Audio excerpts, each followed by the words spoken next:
Sejam todos muito bem-vindos a mais um encontro aqui na Estante do Inconsciente. Antes de a gente mergulhar de cabeça nesse conteúdo que tá bem denso hoje, já deixem aquele like clínico, se inscrevam no canal e, claro, ativem as notificações para não perderem absolutamente nada do nosso percurso de transmissão teórica. Hoje o papo é de alto nível, uma verdadeira aula de pós-graduação. Uma daquelas análises provocativas para entendermos de uma vez por todas por que Sigmund Freud olhou para o maior mandamento moral da humanidade e disse: isso é uma aberração psicológica. Então, cadernos a postos, porque muita ilusão romântica vai cair por terra a partir de agora.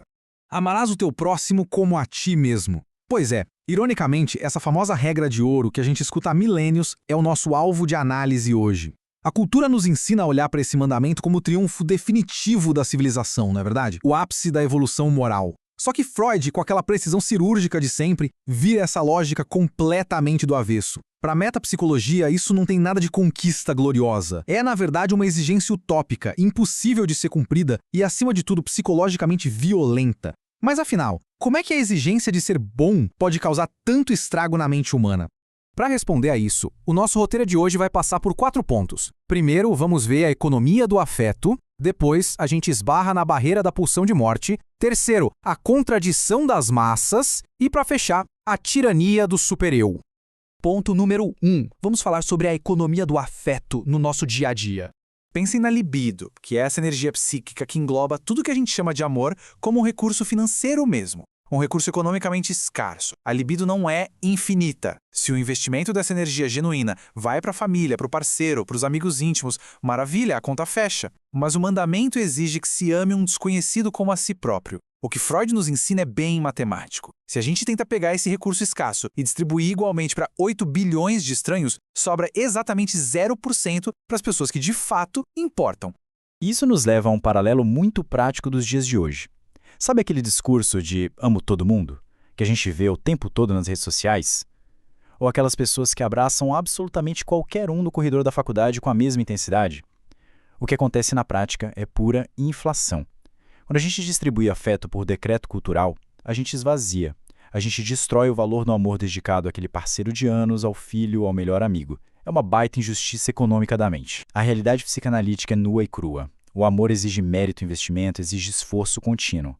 Para a psicanálise, o próximo só tem direito a esse amor se ele demonstrar algum valor próprio que justifique esse investimento monumental. O que nos leva diretamente ao segundo ponto, a barreira da pulsão de morte. Dando um salto lá para o ano de 1920, a gente chega ao conceito que definitivamente quebra aquela ilusão romântica de que o ser humano é bom por natureza. Estou falando da pulsão de morte, ou Todestrieb. Em Além do Princípio do Prazer, Freud joga a bomba de que existe em todos nós um instinto inato, primário e autônomo de agressão e destruição. Ou seja, por baixo de todas essas nossas máscaras civilizadas, muito bem educadas, opera um sadismo estrutural. Nós carregamos uma hostilidade primária de fábrica. E isso muda completamente o jogo quando olhamos para o tal do próximo. Para não deixar dúvidas sobre isso, Freud resgata uma citação que é um verdadeiro soco no estômago. Homo homini lupus. O homem é o lobo do homem. E convenhamos, não é preciso ir muito longe na teoria para comprovar isso, certo? Basta abrir a caixa de comentários de qualquer polêmica na internet ou dar uma olhada no trânsito de uma capital na hora do rush. A menor faísca já libera uma agressividade feroz. A nossa tão aclamada civilização nunca eliminou a agressividade. Ela apenas reprime tudo isso temporariamente.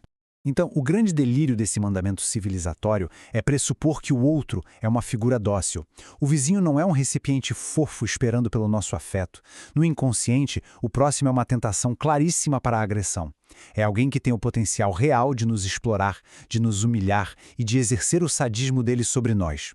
A sociedade basicamente exige que a gente ame exatamente aquela figura que o nosso inconsciente, em segredo, adoraria dominar ou destruir. É um paradoxo de enlouquecer qualquer um. Vamos então ao nosso terceiro ponto de análise, a contradição das massas. Logo no ano seguinte, em 1921, com Psicologia das Massas e Análise do Eu, surge uma das ferramentas teóricas mais afiadas que a gente tem, o narcisismo das pequenas diferenças. Isso explica maravilhosamente bem como as pessoas funcionam em bando. O amor que une um grande grupo, e aqui pense em torcidas organizadas de futebol, partidos políticos ou até igrejas, exige estruturalmente a criação de um inimigo em comum para odiar. O grupo precisa de alguém lá de fora que não veste as mesmas cores ou não pensa igual para absorver toda a sua agressividade natural. A mecânica é fascinante. Primeiro, o grupo se forma em torno desse amor a um líder ou ideal comum. Depois, todos ficam homogêneos, todo mundo ali se suportando. Mas lembra daquela agressividade primária de que acabamos de falar? Ela não sumiu. Ela precisa escoar para algum lugar. O passo seguinte, inevitavelmente, é o redirecionamento de toda essa hostilidade para quem está de fora. Ou seja, o tal do amor universal é praticamente e teoricamente impossível, simplesmente porque a coesão de um grupo só se sustenta pelo ódio direcionado ao outro grupo. E, finalmente, o nosso quarto ponto: o sofrimento clínico e o supereu. Trazendo essa metapsicologia pesada direto para a realidade do divã, fica muito claro como essa exigência utópica de amor adoece o sujeito. Quando a cultura enfia a goela abaixo uma régua moral que o nosso psiquismo é organicamente incapaz de atingir, o que acontece? A gente falha. Falhamos absurdamente em amar quem nos machuca. E essa falha é o prato cheio que engorda o nosso superel, transformando-o num tirano implacável.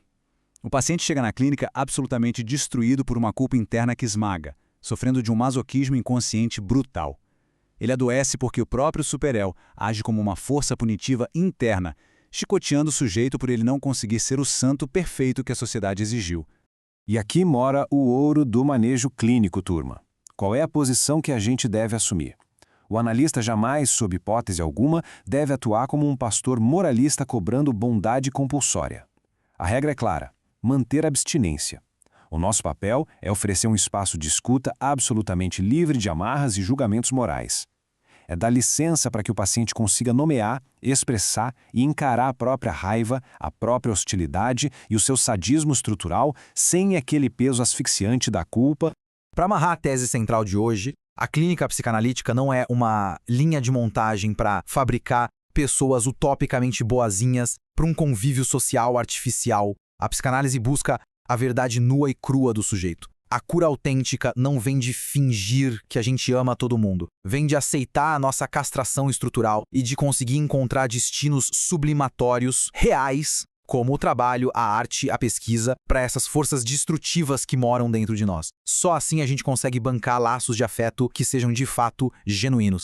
E para os estudantes e pesquisadores que querem e precisam mergulhar de verdade nessa arquitetura conceitual, fica a nossa recomendação de leitura obrigatória: estes 3 monumentos freudianos: O Mal-Estar na Civilização, Além do Princípio do Prazer e Psicologia das Massas e Análise do Eu. É claro que é possível garantir essas edições fundamentais através dos links oficiais que a gente deixou aqui na descrição e também no primeiro comentário fixado. E para a gente fechar a nossa transmissão, deixo aqui uma provocação que vale tanto para a escuta clínica quanto para a vida de cada um. Alguém aí já adoeceu por tentar amar, apenas por uma imposição moral, uma pessoa que o próprio inconsciente gritava para manter a quilômetros de distância? Fica o convite para a turma compartilhar relatos ou experiências clínicas aqui nos comentários. Vamos continuar esse debate que está riquíssimo. Um abraço gigante, ótimos estudos e nos vemos na nossa próxima análise teórica aqui na Estante do Inconsciente.